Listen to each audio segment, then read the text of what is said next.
The Congressional Human Rights Caucus is very pleased to open this hearing on human rights issues in Yugoslavia. I think it's important for all of us to begin by underscoring the purpose of the Congressional Human Rights Caucus, which is a bipartisan activity of the Congress, and which has one single objective, and that is to diminish and hopefully eventually to eliminate human rights abuses wherever they occur. It gives me great pleasure to call on a distinguished former colleague, most effective former member of the Executive Committee of the Congressional Human Rights Caucus, who has fought for human rights on many continents and in many different situations, and who has taken such a prominent leadership role on this issue, the Honorable Joe DioGuardi.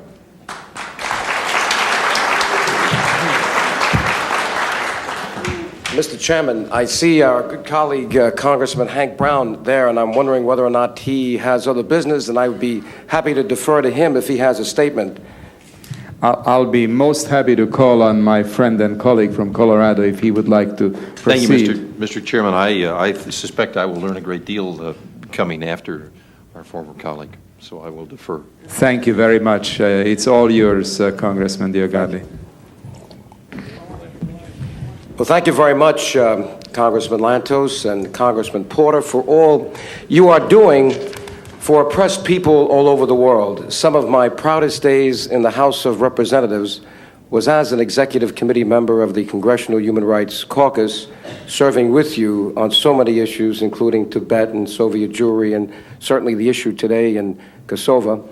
But I'm also very happy today to be still a part of you as a member of the board of the Congressional Human Rights Foundation. And I applaud all that you're doing there as well, and Congressman Gilman and Congressman Hank Brown, and thank you for your support. I have to thank the real freedom fighters today, my dear co-chairman, the people who died. Now, there are hundreds of people who have died.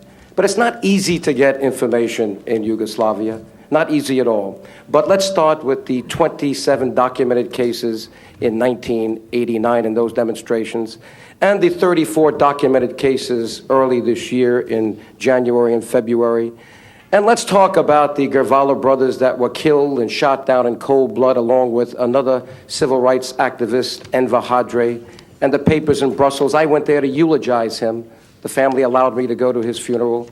The papers all pointed to the Serbian secret police, believe it or not. State terrorism is alive and well, maybe not in Moscow, but in Belgrade. And we've got to do something about it, and we've got to send a very, very strong signal. I was forced to go and testify. I wasn't forced to testify, but I was forced to wear a bulletproof vest when I went to Geneva, and again when I did rallies in front of the United Nations in New York. In Geneva, I went there because Mr. Hadre was shot down because he was ready to deliver to the special rapporteur the 34 names documented. I took those names literally off his body. His wife gave them to me, and I continued that journey under threats, and I had to wear a bulletproof vest. I want to thank you very much for your statement, Mr.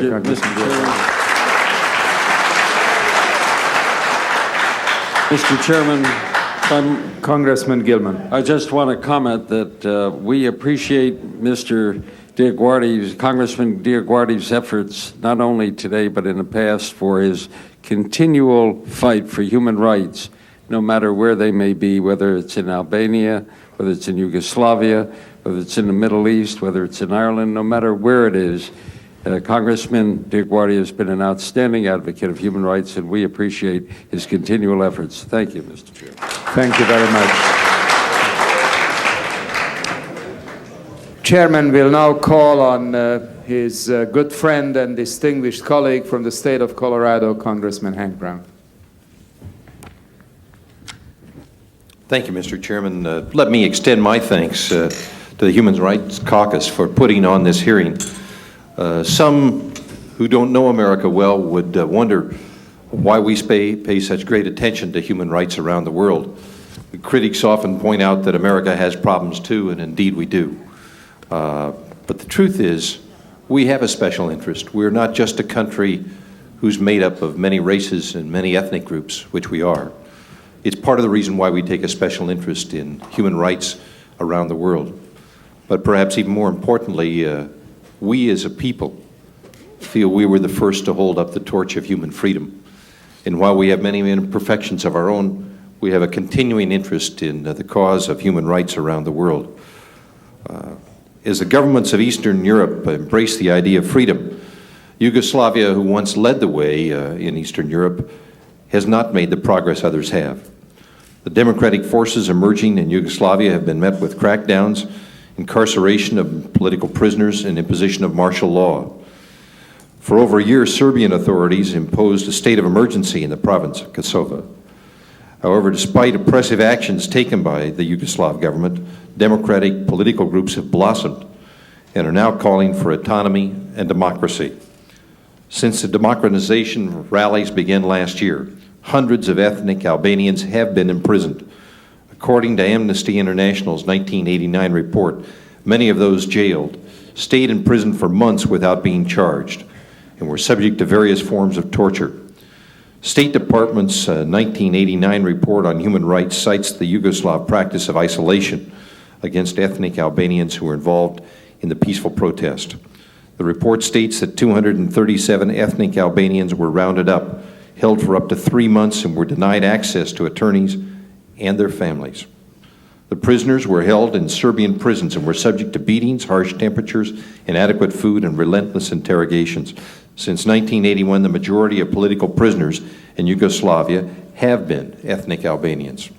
The Yugoslav government recently lifting the state of emergency in the province of Kosovo and its order to pardon 108 political prisoners is clearly a positive step, and it's hopeful that the beginning of a new era of autonomy and democracy can begin throughout all of Yugoslavia.